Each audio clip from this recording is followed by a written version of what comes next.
First Class Productions. If you're going to end a trilogy, you don't do it quietly. You do it with bigger guns, louder jokes, in a galaxy that's about 5 seconds away from total annihilation. Developed by Insomniac Games, the third game in the Ratchet Clank series launched in 2004 on the PlayStation 2 and went all in on spectacle. Depending on your region, you might know it as Up Your Arsenal in North America or simply Ratchet Clank 3 in Europe, because it seems numbering games is a regional luxury. Years later, the game also received an HD release on PS3 as part of the Ratchet & Clank collection, which is the version I'm focusing on in this video. I first played the PS2 original back in 2009 and it completely floored me. I remember finishing it and being convinced that this was the best game in the trilogy. And despite loving it that much, I somehow never replayed it after that. So join me as I jump back into Ratchet & Clank 3 and see if it still hits the same way.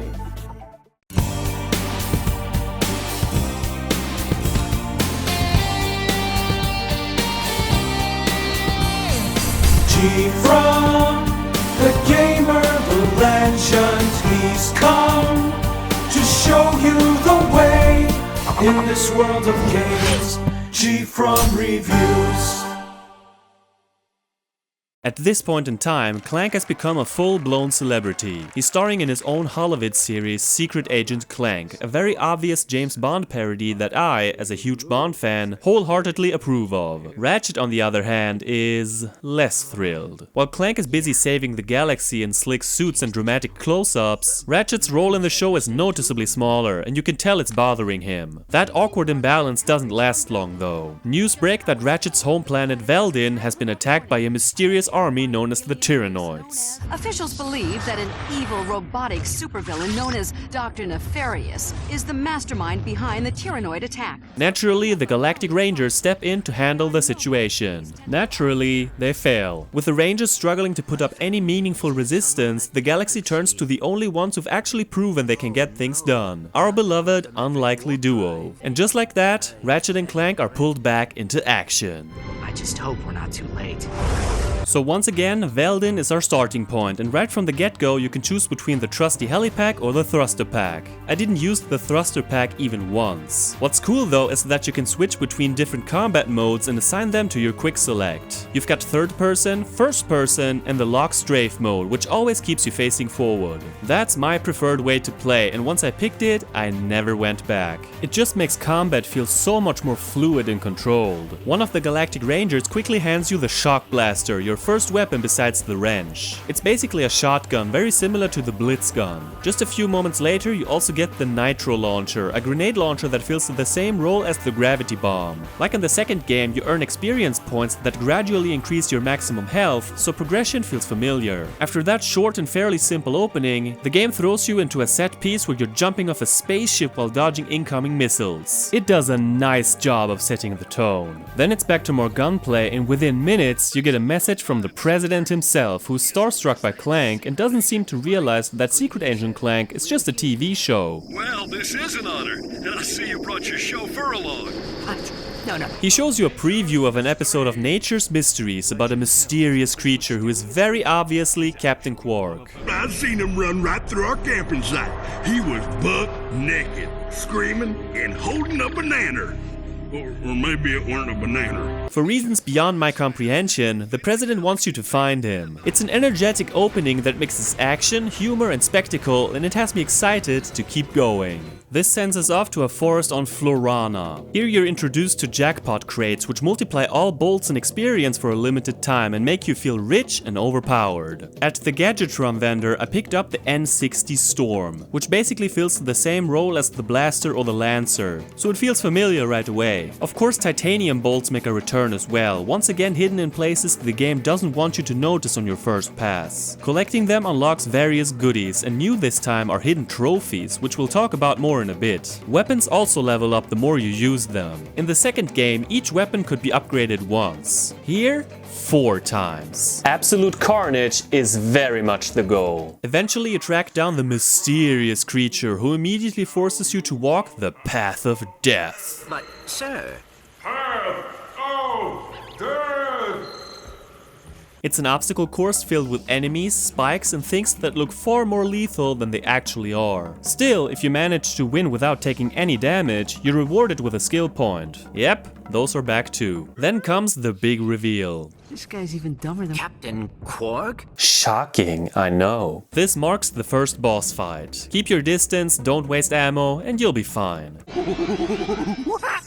The man is clearly not well, and that's putting it lightly. Afterwards, Sasha from the Starship Phoenix asks us to bring him in. All in all, Florana leaves a strong first impression. It's got a great mix of combat and platforming, the progression systems kick in fast, and as far as I'm concerned, a good forest level is always a win. On the Starship Phoenix, you escort Cave Qwark to his brand new cage. Dignifying. This ship acts as your safe haven, a central hub you'll keep coming back to throughout the adventure. And there's plenty here to keep you busy between missions. At the vendor, you can test new weapons like the amazing plasma whip in a VR arena before committing your bolts. Later on, nearby is also where you'll be able to buy armor. There's a trophy room that lets you admire all the trophies you've unlocked so far, and on top of that, there's another VR simulation. This one is closer to the arena battles from the second game, letting you tackle different combat challenges in exchange for bolt rewards. Beat all 8 and you're rewarded with a titanium bolt. Story-wise, things also start ramping up. The president is in trouble, and it turns out Sasha is his daughter. More importantly, this is where we properly see Dr. Nefarious for the first time. Undoubtedly one of the most insane characters in the series, and a fan favorite for very good reason. As for you filthy organic life forms,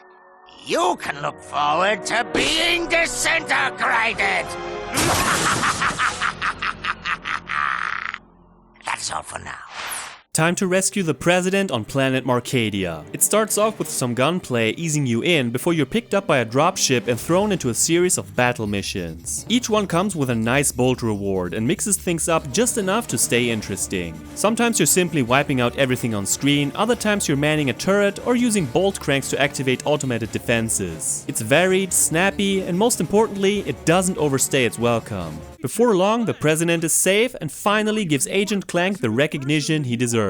With that done, you're sent off to the laser defense facility to repair the planet's laser shield. This is where things slow down a bit in a good way. You pick up the refractor, a gadget that lets you redirect laser beams, adding some light puzzle solving to the mix. You'll be bouncing lasers to open doors and even take out enemies who, for some reason, don't have the survival instinct to avoid walking straight into deadly beams. There's only one small problem. Ratchet forgot his gravity boots at home, which means certain areas are off limits for now, forcing you to come back later. Along the way, you reunite with Al, who's just as dorky as ever. Together you get the shield system back online, and he even borrows you a Qwark Vid-Comic. Marcadia is Ratchet & Clank in a nutshell. Lots of action, some quieter moments in between, and a constant sense of momentum. It balances all of it really well, and it's one of those planets where everything just clicks. Let's play a video game! Back on the Starship Phoenix, you pop in the first of 5 Qwark Vid-Comics. Ah yes, I remember these. Each chapter kicks off with some wonderfully over-the-top narration, setting the tone right away. Chapter 1 is all about robotic pirate ghosts, and it plays as a side-scroller where you directly control Qwark himself. At first he can only punch and jump. The main goal is to reach the end of the level while collecting all 100 tokens along the way if you want that platinum bolt. About halfway through, you pick up a blaster with limited ammo just to spice things up a bit. There are checkpoints throughout, so dying isn't too punishing. At the end, you're greeted by a boss that's not intimidating, especially since ammo conveniently starts dropping whenever you run out. If you manage to beat the level in 2 minutes and 40 seconds, which is very doable if you ignore the tokens entirely, you're rewarded with a skill point. After beating the boss, you get a little teaser for episode 2, which you don't have access to yet. Gameplay-wise, the vid-comic isn't much more than a decent distraction.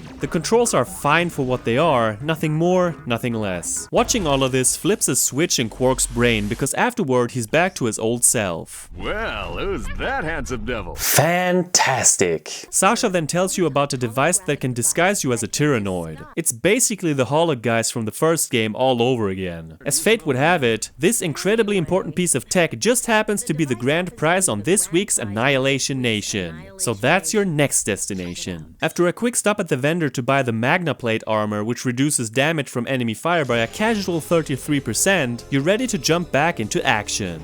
Annihilation Nation is very likely the place you'll spend the most time in. And that's for one simple reason: the insane amount of challenges on offer. There are two main types, Gauntlet and Arena. If you remember how much I loved the arenas in the second game, you already know how much I'm on board with this. First up is the Death Course challenge. You survive deadly obstacles while dealing with enemies along the way, all in a race to the finish line. Oh, come on. Connection lost? Yeah, apparently my Ethernet cable decided to give up on life. But that's none of your concern. Anyway, once you reach a room, Ratchet steps on a switch in the center, and an arrow opens a door either on the left or the right to continue. It looks random, but it's actually always the same pattern for that specific challenge. Within just a few minutes, Qwark Vid-Comic episode 2 is yours. But you're not done yet, because the first proper arena fight is waiting. And even though I'm usually not the biggest fan of excessive gunplay in games, I cannot get enough of this. It's the perfect excuse to upgrade your weapons, rack up bolts, and just fully lose control for a while. I got to test out my new Spitting Hydra, which locks onto multiple targets and shocks them. After 10 successful rounds, the pop star Courtney Gears hands over the Tyhrranoid disguise. Story-wise, the president then puts Qwark in charge of the fight against Nefarious. Sure, that makes sense. I'm the official spokesman for Drek's new planet. I can't have you two getting in the way of my comeback. I'm about to save the galaxy from the Protopets, and you are about to become public enemy #1! But before you leave, let's talk numbers. There are 10 gauntlets and 25 arena battles in total. That's absurd! You can't do all of them right away, but I did everything I possibly could at this point. For the money and for the XP. Most of the challenges are pretty self-explanatory. The gauntlets don't really surprise you, they mostly remix routes and enemy combinations. And then this happened. My recording device started being a complete nightmare. The audio recorded just fine, but the video froze. This happened way too many times, which meant replaying large chunks of the game over and over again. I recorded this back in November 2025, and since then I've invested in new tech. Let's hope that works better. For this playthrough though, if I didn't manually save constantly, I was playing a very dangerous game. This is the one instance where I didn't re-record everything, simply because I lost about half an hour of gameplay and noticed it way too late. But don't worry, we'll come back here several times and I'll show you more. Promise. Qwark proudly assembles the Q-Force, made up of familiar faces like Al, Skid and Helga. A real dream team. Qwark's brilliant strategy mostly involves Ratchet and Clank doing all of the actual work, while everyone else takes credit. What? At least that seems to be the plan. But no, I wasn't in the mood for that. I wanted to play a video game instead. Episode 2 of the Qwark Vid-Comic sends you back to Blackwater City, dealing with those slimy amoeboids. Yes, those amoeboids. You start out once again with only your basic moveset. By the way, Qwark can also wall kick. Before long you pick up a flame blaster, which is fun to use and easily the highlight of the episode. There's no boss this time, which feels a bit odd. The whole thing is short and simple enough that it doesn't really matter. In Nefarious' secret base on Aquatos, you team up with Skid McMarks and his fancy hacker you'll get later. Sounds promising. Oh boy, it's more amoeboids. They were already a pest in the first game. This is the first time you swim and dive in the game, and the water is so blue.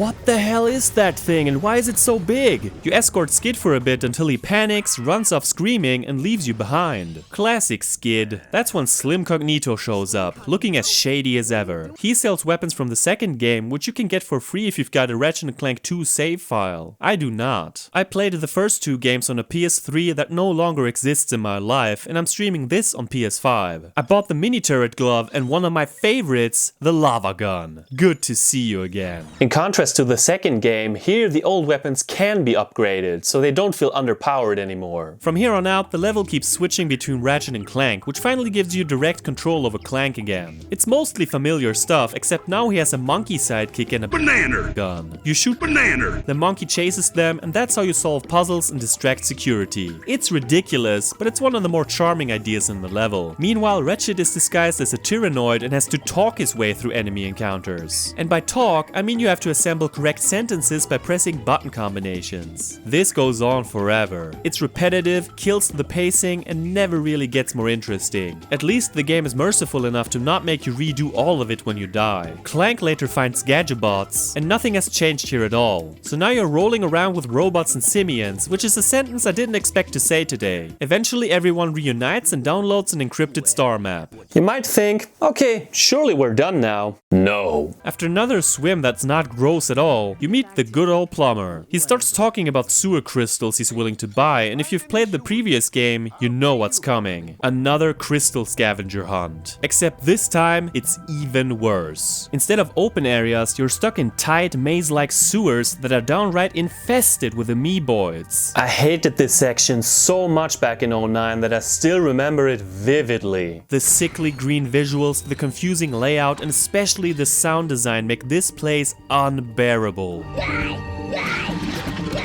Hearing the amoeboids scream over and over again feels like psychological torture. I'm convinced this section was designed to test how much noise a human being can endure before snapping. Because you don't have the gravity boots yet, you can't even reach the upper floor, so getting all the sewer crystals right now is impossible anyway. The smart thing would be to leave and come back later when you're properly equipped. I didn't do the smart thing. I decided I'm young, I value my time very little, and I really need the cash. So I tried to clear as much of the lower floor as possible. It took a while.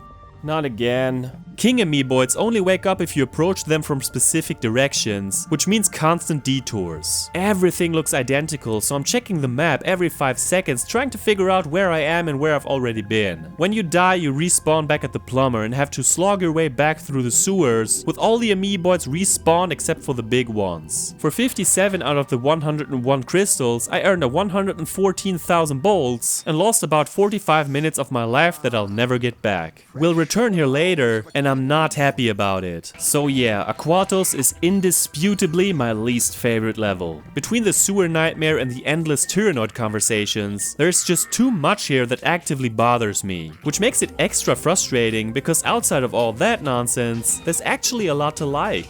Nefarious isn't thrilled when his butler Lawrence tells him about the stolen data disk. I believe it was a Captain Qwark or something.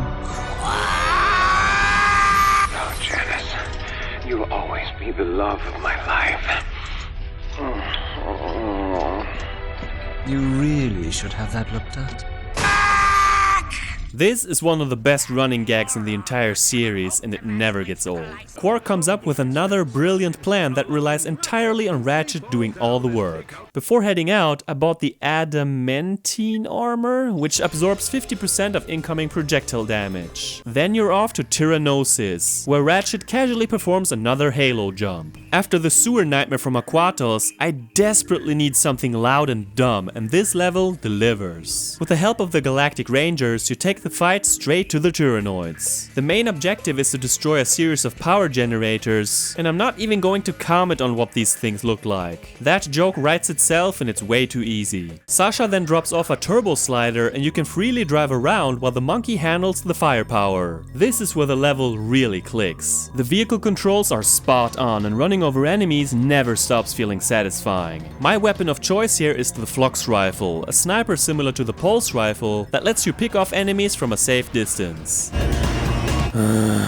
You can take out the 4 main turrets in any order you want, which gives the whole section a nice sense of freedom. Once that's done, you're introduced to the Mama Tyhrranoid, and she's not happy. She looks grotesque in a very silly way, but despite all the build-up, the fight itself isn't particularly challenging. I've also never been a fan of boss encounters where you're forced to run away while the camera switches to the enemy's point of view. It always feels awkward and a bit disconnected. And just when Ratchet's about to have his moment, Qwark swoops in at the last second with a reporter to steal all the credit. Again, I feel you, buddy. The rest of the level is filled with battle missions that range from standard ground combat to flying around in a hover ship. It's pretty mindless stuff, but it's fast, flashy, and undeniably delightful. Here I put my new infector to use, which basically brainwashes the enemies to turn on each other, just in case you're too lazy to do the work yourself. Overall, this level is extremely combat focused, and that's fine. The constant switching between foot action and vehicles keep things from becoming stale. After what came before, it's the kind of dumb fun I needed. Q-Force receives a transmission from Nefarious, which L traces back to planet Daxx, where a super weapon is apparently being built. Sounds important. But before you deal with that, there's something else on my list. Helga refuses to hand over some essential hardware unless you pass the VR-Gadget Training. You slackers are always looking for the easy way out. When you can pass the course, you can have the device. This is where the Hypershot returns, but more interestingly, you get to mess around with the hacker. This gadget is used to crack security terminals, and it's another one of those mini games that you either love or hate. At least the trilogy keeps things fresh by giving each game its own gimmick. The idea is simple enough. You rotate a wheel, collect a required amount of green code snippets, and shoot the red defense programs. Blue ones are indestructible. It starts out easy, but things get increasingly stressful, and later challenges even throw multiple stages at you. I like the concept in theory, but the more I played, the more tired I got of it. The platforming sections, though, are marvelous and always put a smile on my face. I completed the course, now give me the gadgets! Yeah, the little man is cocky now. Maybe you'd like to meet Helga on the wrestling mat, We'll see how cocky you are, twisted up like a wet noodle. Not a wet noodle. With these new gadgets, you can head back to Tyhrranosis and reach an area that wasn't accessible before. You grab the titanium bolt and then it's off to Daxx. Ah, damn, fell into the water. Oh no! Why are fish always so mean? After a short but very violent tour of a small island, you're rewarded with the charge boots. Which raises an important question. Did he just lose the old ones? This stage definitely feels like a step up in difficulty, especially if, like me, you're focusing hard on upgrading every single weapon. I like to challenge myself that way. At least the Holo Shield glove offers some protection from all the incoming fire. Here you uncover project files for the Biobliterator, basically a distant cousin of the Death Star, and learn that a large transport vessel has left the facility for the Obani moon system. The third path shifts focus heavily toward platforming, and you already know those are my favorite parts. Lots of jumping, timing, and momentum, and I was having the time of my life. All that joyful hopping eventually leads to another boss fight, which, once again, is pretty tame. After that, things take a sharp turn into absurdity when you're forced to sit through a Courtney Gear's music video. And if you didn't know what she's parodying before, you definitely do now. The song is oddly catchy, but if you actually listen to the lyrics, there's a sinister message in there. Miss Gears may be in league with Dr. Nefarious. Yeah, who knew? She always seems so sweet and innocent in her videos. Well, except for that one with the... you know... That part genuinely made me laugh out loud. I'm a bit mixed on this planet overall. That final section is great, but the long combat heavy stretch before it drags a little, with wave after wave of fairly generic robots. With several options on the table, it's finally time for a moon mission. Obani Gemini stands out because there's no minimap at all. Instead, you physically rotate around the moon to get your bearings.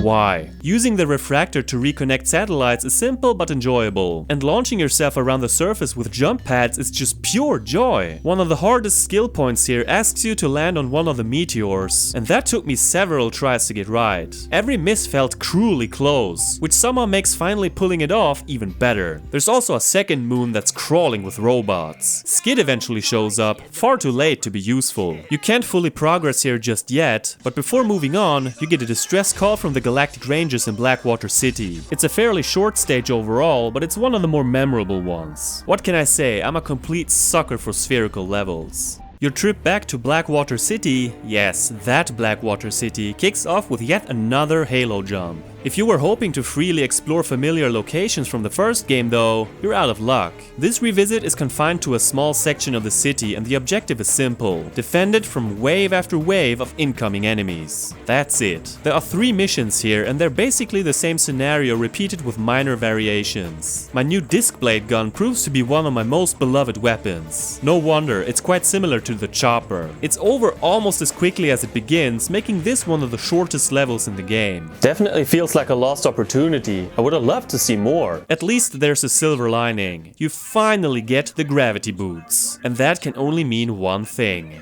backtracking time. Over on Aquatos, it's time for the hacker again so I can grab another titanium bolt. But 4 stages? Seriously? Then it's straight back into the sewers to explore the upper level. I spent another 40 minutes here, methodically combing through the entire place. It doesn't help that this area isn't even visible on the map, which in hindsight means I probably should have delayed this trip even longer. But I really need the cash. It's spectacularly boring. I did manage to find all but 2 of the crystals. Somehow it doesn't feel all that fulfilling. There's no way I'm going back in there without help, so that's yet another will return later situation. God damn it. Thankfully, Marcadia redeems things. Using the gravity boots in that spot you noticed earlier nets you not 1 but 2 titanium bolts. Neat. In order to finally meet Courtney Gears, you have to clear another Annihilation Nation gauntlet, which ends in a boss fight against Scorpio. It looks intimidating at first, but most of its fire and blade attacks are fairly predictable once you learn the patterns. For your efforts, you not only unlock another Qwark Vid-Comic, but you also get a proper introduction to Miss Gears herself. And let's just say she seems very interested in Clank.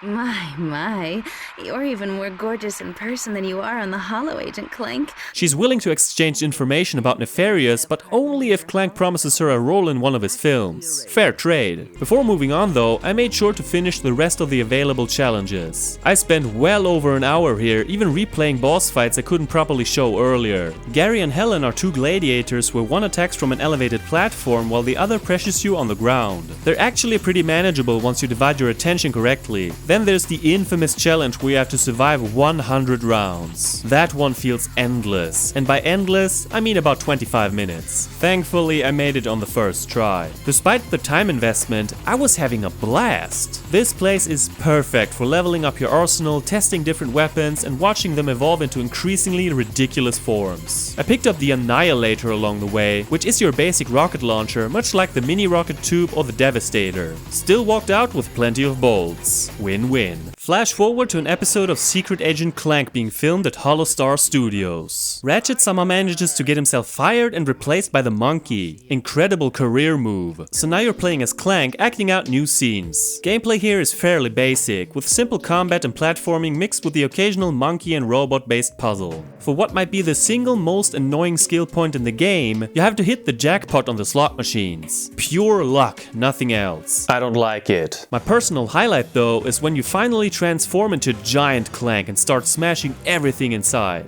You can wreck almost the entire set and it's glorious. After that, Courtney Gears reveals which side she's actually on. I have a present for you, Snooky Wookums. With Clank captured, Ratchet is suddenly on his own, and this part ramps up the difficulty noticeably. The area is packed with enemies and doesn't give you much breathing room. What's this? Why is everything orange? The pause menu still works, so that's reassuring. I found a hacker terminal. Beat it, and great. The glitch is still there. So I have to reload. Wonderful. Here I tried out the Rift Inducer that creates black holes. Pretty weak at first, but just you wait until it's fully upgraded. The Agents of Doom function like the Glove of Doom from the first game. Small robots with bloodlust. Eventually our heroes reunite, but Clank is acting strangely and it's obvious to everyone but Ratchet that something isn't right. There's one more side path for a few titanium bolts. Ugh, I'm gonna be sick. Aside from that bizarre glitch though, I enjoyed the challenge and variety this stage offered. Skid reports that Courtney Gears has been spotted at the Obani moons, so it's off to Obani Draco. This stage may be on the shorter side, but visually, it's stunning. It reminds me of Altanis Orbit from the first game, which is one of my all-time favorites. Love this kind of setting. Without question, it's the place that impressed me the most on this playthrough. Too bad it's not longer. Things escalate quickly when Miss Gears turns Skid into a robot.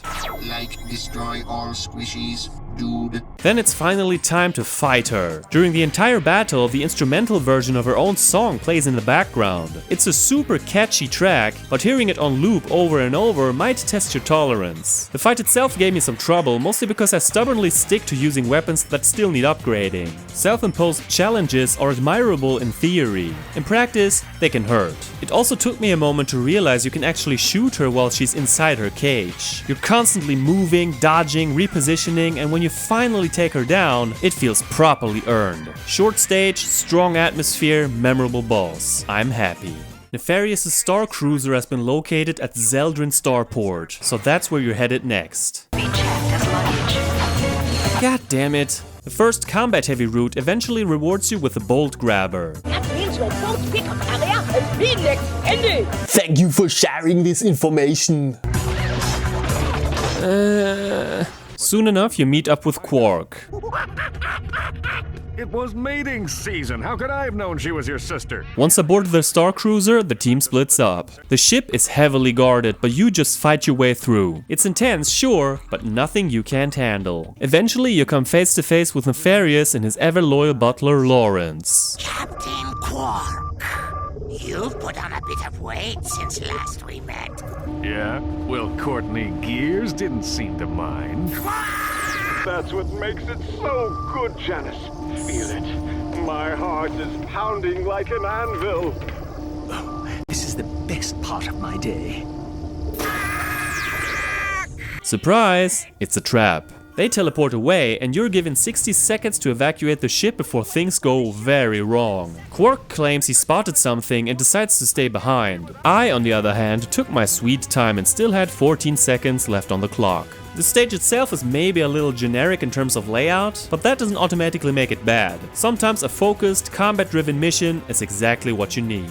With no other option, they're forced to leave without Qwark, who's now presumed dead. Yeah, I'm not buying that for a second. Al, trying to be helpful, hands Ratchet Qwark Vid-Comic number 4 so you can search for clues. Which means you now get to play 2 episodes back to back. How lucky. Episode 3 takes place in a lab, and by this point you'll probably sleepwalk through it. It's a solid level, neither groundbreaking nor frustrating. Here you learn that Nefarious and Qwark actually have history. Qwark was the bully if you didn't guess already. He even goes a step further and straight up kills Nefarious. Episode 4, however, is a different story. Helga forces Qwark into a fitness course, but the now robotic Nefarious sends his minions to complicate things. This episode is by far the worst of the bunch. The first run is tolerable, but the timed challenge really gets on my nerves. The platforming feels sluggish, the checkpoints are placed just far enough apart to be tedious, and large chunks of it are simply dull. That section on the moving vehicle especially just drags. The final boss is Nefarious himself, and while it's a slight step up in difficulty compared to the earlier episodes, it's still nothing I'd call particularly challenging. Let's get back to 3D already. So by playing video games, Ratchet pieces together that Nefarious is planning to attack Metropolis. Naturally, I prepare accordingly and buy myself some shiny new armor that absorbs 66% of incoming damage. Sure enough, the city is under siege. And not only that, it's revealed that the Clank riding on Ratchet's back this whole time is a fake. Nefarious has basically been watching your every move. That's comforting. With Metropolis being one of the most iconic locations from the first game, I'm excited to return. Thankfully, it delivers. Blasting through the first waves of Tyhrranoids feels fantastic.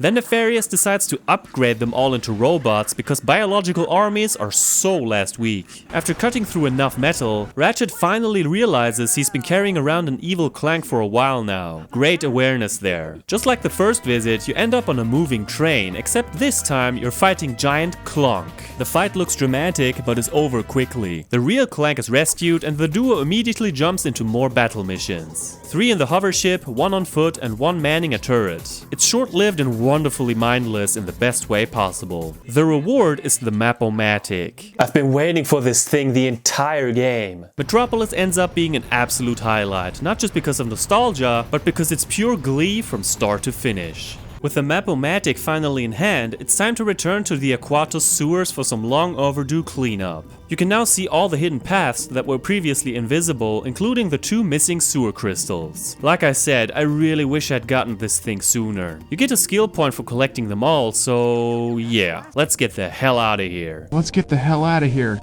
Let's go. Yet again, it's back to the Starship Phoenix, where you're treated to an interview with the president. And let's just say, morale is not high. He's basically given up. The tone is grim, the situation looks hopeless, and for a brief moment it almost feels like the galaxy has collectively decided to throw in the towel, which really only leaves one option. Head out to the crash site and find out what Qwark spotted before he supposedly passed. I didn't expect this, but this level kicked my ass like no other in the entire game. There are enemies everywhere, and not just weak cannon fodder either. Some of them hit astonishingly hard and I died way too many times. Replaying that first stretch got old very quickly. Now, could I have made this easier by switching to my fully upgraded weapons wasn't just bulldozing through? Sure, did I do that? What do you think? That's not how I roll. When I roll, I am suffering. Eventually, after enough retries, you find an escape pod and footprints. So yeah, he survived. What a twist. Qwark left behind a data disk that needs to be decoded, which at least makes the whole ordeal feel worthwhile. For a skill point, you unpack the trusty old suck cannon. And no, you're not gonna get a filthy pun from me today. Despite, I've upgraded it to the vortex cannon, so there's nothing left to joke about. The stage also hides the nano pack. The nano pack stores extra nanotech that will automatically heal you in an emergency.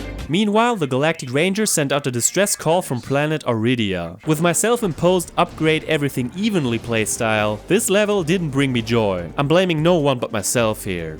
You might remember Aridia from the first game. This time though, it's all about battle missions. On foot, enemies hit harder, they're more aggressive, and you can't just casually stroll through the battlefield. You also get to hop into the hover ship and take the turbo slider for a spin, which adds some welcome variety and keeps the pacing lively. As usual, I had a good time here. And for all your efforts, you're rewarded with a warp pad, which opens up some very interesting possibilities. Ratchet hands the data disk over to Al, and in return, you unlock another Qwark Vid-Comic. This hidden mission takes place inside Nefarious' secret prison, and it stands out for one simple reason. The acid is constantly rising, which means you cannot waste time. At all. Suddenly, there's real tension. It adds a sense of urgency that the previous episodes were missing. This one probably goes down as my favorite of the bunch. The final cutscene reveals that Qwark had a secret hideout, and Ratchet pieces together that he's most likely there now. So that's it. All the vid-comics done. And I have to admit, I'm kinda glad it's over. By this point, I've unlocked the Quaco Ray, which does precisely what you hope it does. It turns enemies into ducks. I went straight back to Daxx for a skill point because if the game gives me a weapon that humiliates enemies like that, I'm going to use it. After beating the Quaco Ray challenge at Annihilation Nation, I visited Slimcognito and bought myself the Bouncer. So happy that one is back. The story then continues at Qwark's hideout, which turns into a Gravity Boots playground. The catch here is multitasking. Lasers, electricity, everything is trying to knock you off balance at once. There's also plenty of combat, especially against Qwark bots. You can buy the PDA for 250,000 bolts, letting you purchase ammo on the go at a higher price, but I skipped it. I rarely buy ammo anyway, so for me that entire stretch was about the experience rather than the reward. This is also where the warp pad really comes into play. You can place it on specific platforms and instantly teleport back to them, which introduces some light puzzle solving along the way. Nothing too complex, but enough to keep you thinking for a second or two. That's a creepy snowman. The freezing water is instant death, which I found out the hard way. At one point, Clank takes over. Always a welcome change of pace, and soon the monkey joins in. He's so useful as a distraction. Eventually, they finally find Qwark, who delivers a truly pathetic excuse for his disappearance. When I escaped from that star cruiser, cheating death by mere nanoseconds, I suddenly realized something very important. I could have died! Me, Captain Qwark! Imagine an entire galaxy with no more me. All things considered, I really enjoyed this stage. It strikes a nice balance between combat and platforming, with just enough variety to keep things fresh. Sasha suddenly calls in with some fantastic news. The Phoenix is under attack, so our cozy little base of operations transforms into a full-blown war zone. Freaking armies of ninja robots are swarming the ship, and they want you gone. It's intense right from the start. Hallways you've casually walked through a dozen times are now packed with enemies. After a bit of a struggle, I push my way to the bridge. It only takes a few minutes. Al manages to decrypt the data disk, revealing a complete copy of Nefarious' battle plan. And Ratchet, the next target is Veldin. Leave my planet alone! The Bi-Obliterator is currently recharging its power cells on planet Koros, so that's our next stop. From the moment you land, the game makes one thing very clear. You're not here to relax. You're under constant attack. Enemies pour in from all directions, heavy units mix with smaller ones, and there's barely a second to catch your breath. It's relentless. This is definitely the point where the game expects you to have a properly upgraded arsenal. I still don't have everything fully maxed out, which makes things more intense than they probably need to be. After fighting your way through what feels like an endless barrage, Clank casually destroys the Bi-Obliterator. Just like that. Problem solved. Except, there's no way it's that simple. You guessed it, it turns out there's a second, even more powerful Bio-Obliterator waiting on planet Mylon. But before heading into the grand finale, I had one more stop to make. Annihilation Nation. Again. Why? I really need the cash. I willingly put myself through the 100 round challenge one more time just to afford the 2 remaining weapons from Slim Cognito. The plasma coil and the shielded charger. Worth it? Debatable. I managed to grab them, but the Infernox armor sitting there with its 1 million bolt price tag is beyond my reach. That one hurts a little. Anyway, this is it. Command Center. The final stretch. And it doesn't mess around. The enemies here hit absurdly hard and I died on loop for a while. Every mistake is punished immediately. To my utter disappointment, there's more Tyhrranoid exposition, which really hasn't grown on me over time. More 4-stage hacker terminals too. Let's wrap this up already. On the plus side, many of your gadgets get one last moment to shine, which at least makes it feel like a proper culmination. It works as a final stage, but for me the flow gets interrupted a tad too often. Just when you build momentum, something slows you down. After yet another Halo jump, the duo finally confronts Nefarious. The first phase takes place in a relatively small arena where he throws a variety of attacks on you, including charging holographic projections. It's manageable. Then he takes off and you're forced to fight your way through a swarm of soldiers. This is where my new shield charger proved incredibly useful. Round 2 cranks up the difficulty noticeably, and I died here twice. Dying sends you all the way back to phase 1. At least you can skip the cutscenes. Eventually another phase kicks in, and out of nowhere, Qwark joins the fight. This final section is actually pretty straightforward as long as you keep flying sideways while firing. Aside from having to repeat earlier phases when you fail, it's a strong boss fight. Lots of different attacks to dodge, none of them feeling unfair, just demanding. In the end, Nefarious is defeated and teleports away to parts unknown. Cut to the premiere of the new Secret Agent Clank film where everyone's smiling and everything's wrapped up neatly. The credits roll and you're supposed to believe that no sheep or ducks were harmed in the making of this game. I'd like to see the paperwork. In the post-credit scene, Nefarious and Lawrence are stranded in the middle of nowhere. Womp womp. I don't suppose you can play drums.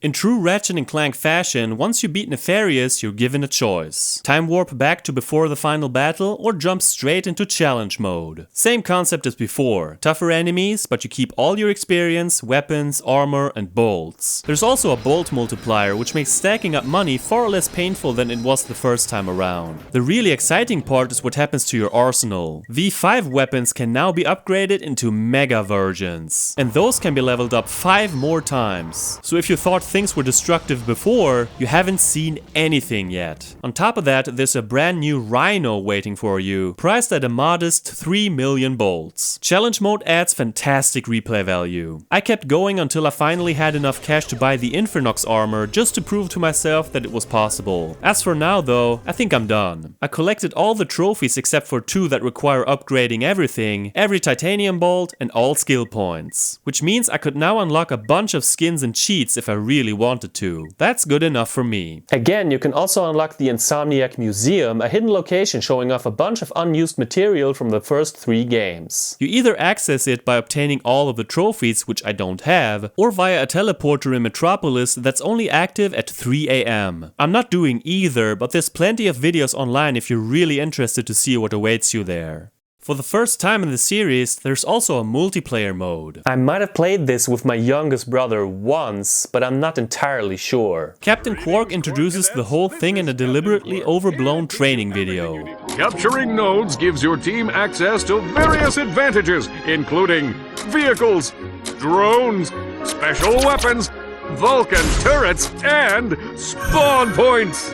The official online servers have been dust for years, so I roped in my buddy P-Rex to try out local multiplayer, which supports up to 4 players. You start by creating profiles and picking from a gallery of skins. Mine was a snowman because I make excellent choices. There are 10 maps and 3 core modes: Deathmatch, Capture the Flag, and Siege. I won't insult you by explaining how these work. Before each match, you decide which of the 8 weapons are available and tweak other settings too. We always enabled the charge boots, otherwise movement is sluggish. And let's do 50.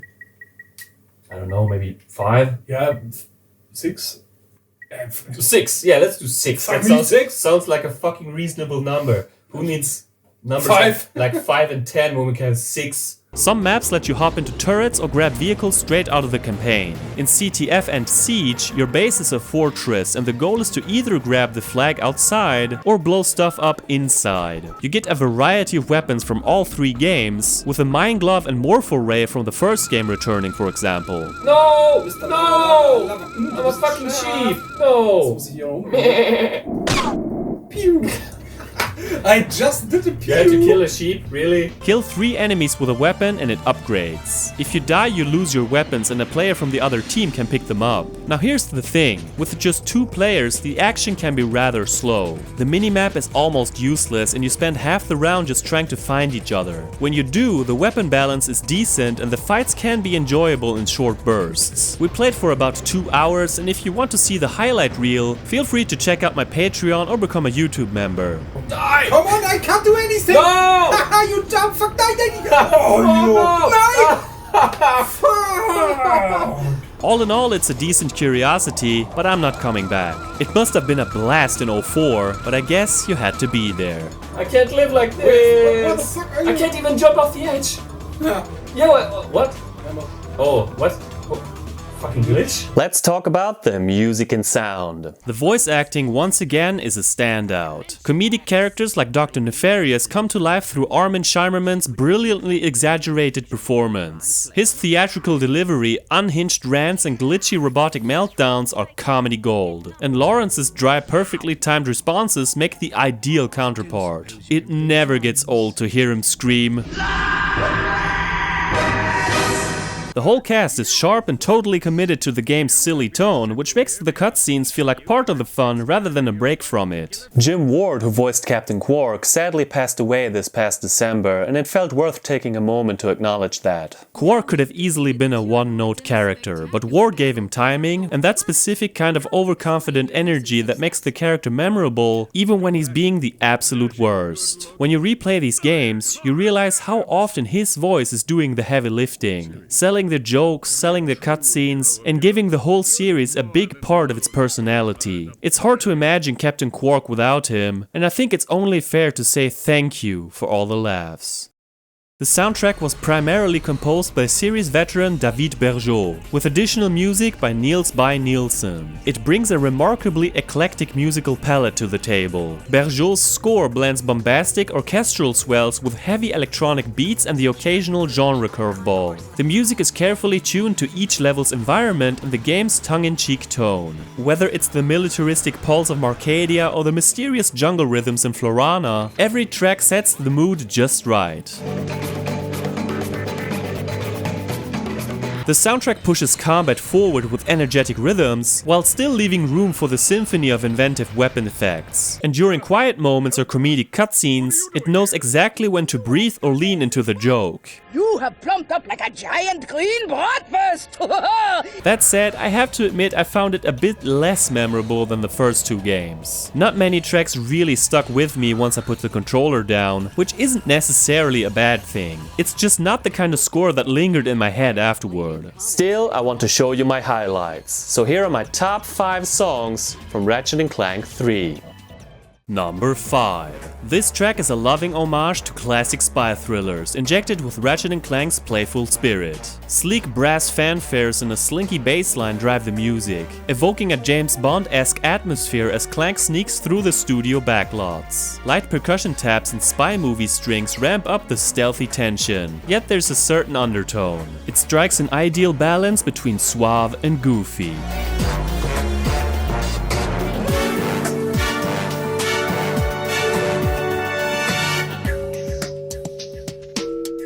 Number 4. Dank, dark and surprisingly hypnotic, the Aquatos Sewers theme drips atmosphere. It wouldn't feel out of place in Alien Trilogy on PS1. A low synth drone and moody electronic pads set a murky tone from the outset, conveying the depth and danger of the underground tunnels. The rhythm is subdued, a slow echoing percussion that sounds one part machinery and one part distant water drops. It excels in context. Creeping through slime-filled pipes and shadowy corridors wouldn't feel as tense without this eerie backdrop.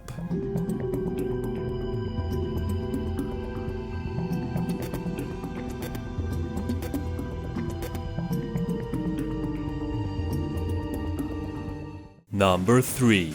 This track is a high-octane fusion of techno beats and orchestral urgency, excellently suited for Annihilation Nation's deadly obstacle course. Propulsive electronic drums and an urgent bass rhythm lay the groundwork, pushing you forward at breakneck pace. Over that, dramatic flourishes like rapid-fire string stabs and occasional brass swells ratchet up the tension, no pun intended, at every stage of the course. In a game show-like setting where spectacle and danger go hand in hand, this theme delivers on the excitement, making an already stimulating challenge even more memorable.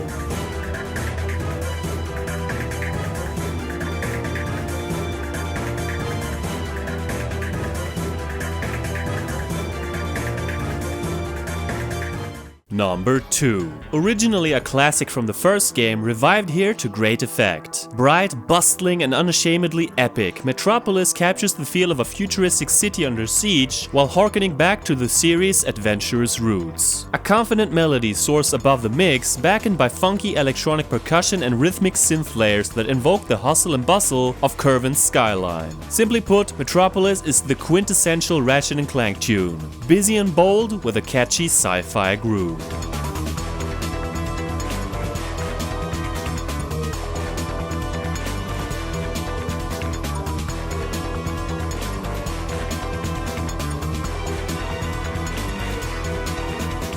Number 1. It's a boss theme, a music video, and a dystopian club banger about exterminating organics. The Courtney Gears track is so tonally perfect it's almost annoying. It's catchy and adrenaline charged, elevating the boss fight into a multi-sensory spectacle. Personal bias admitted, this tune is ridiculously easy to listen to on loop. You might almost forget you're supposed to be concentrating on the fight. In terms of flawlessly capturing a character and scene, this one steals the spotlight. An over-the-top genre-blending finale that leaves a lasting impression, much like Courtney Gears herself.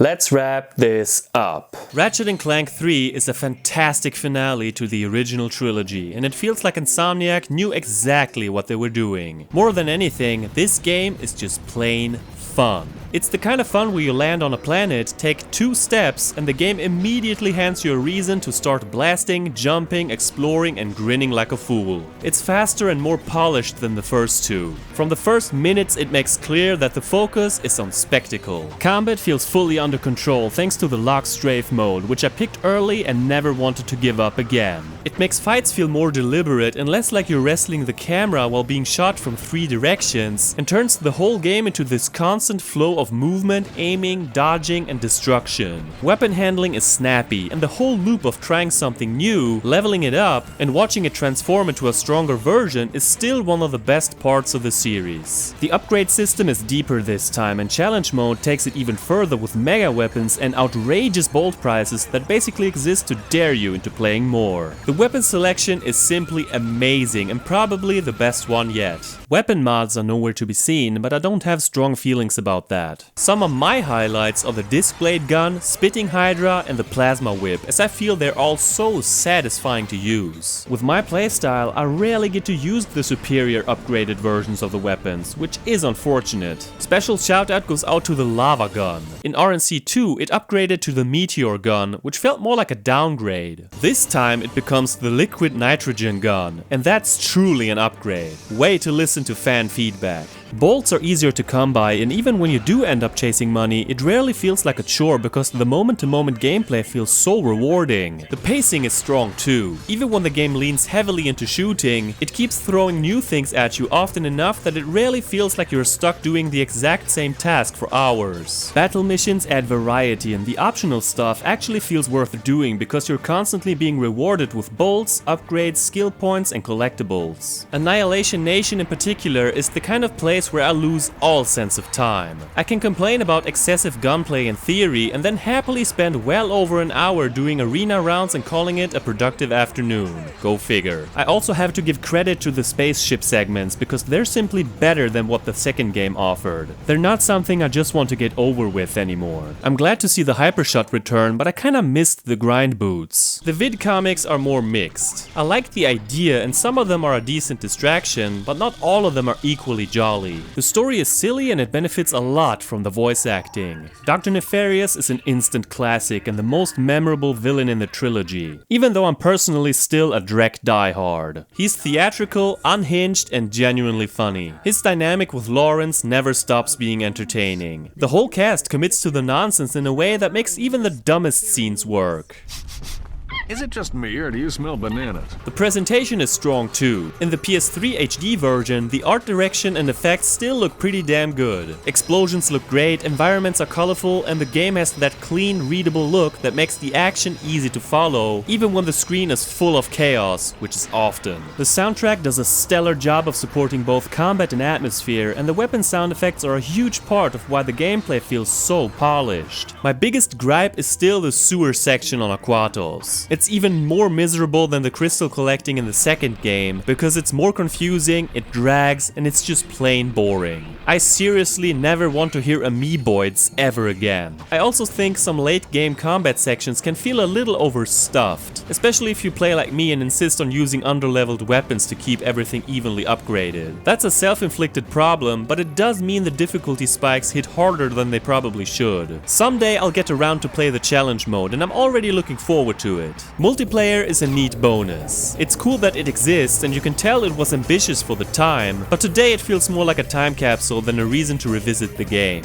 I'm glad I tried it. I had some joy with it locally and then I felt ready to never touch it again. Simple as that. So yeah, overall this is the series hitting its stride. It takes what the first two games built and turns it into something bigger, smoother and more complete. It's a clear step up from the first two and objectively, I'd say it's the best of the three. Still, I can't ignore the fact that I've never replayed this game after 09 until now, whereas I've beaten the first game about 7 times. There's something about the world building and story in the first RNC that just hits all the right notes for me, despite combat not being as evolved. That's why of the games I've reviewed so far, I'm ranking Ratchet Clank 3 slightly under the first one. I wanted to place it at number 1 at first, but this feels more honest to me. That doesn't take away from how much I adore this game. When I finished it, I didn't feel relieved that it was over. I felt that familiar annoying urge to keep playing, to jump into challenge mode, to max out a few more weapons, to squeeze a little more fun out of it. I won't do it now as I just lack the time because of other projects, but that's the best compliment I can give it. It ends the trilogy on a strong note and still feels like it did in 2004. A big loud adventure that's bursting with great moments. Hey everyone, this is GFrom. Thank you so much for watching episode 4 of season 6. Feel free to rate, comment, subscribe and follow me on social media. You can also support me on Patreon or become a YouTube member if you like. I'll see you later. Have a nice day.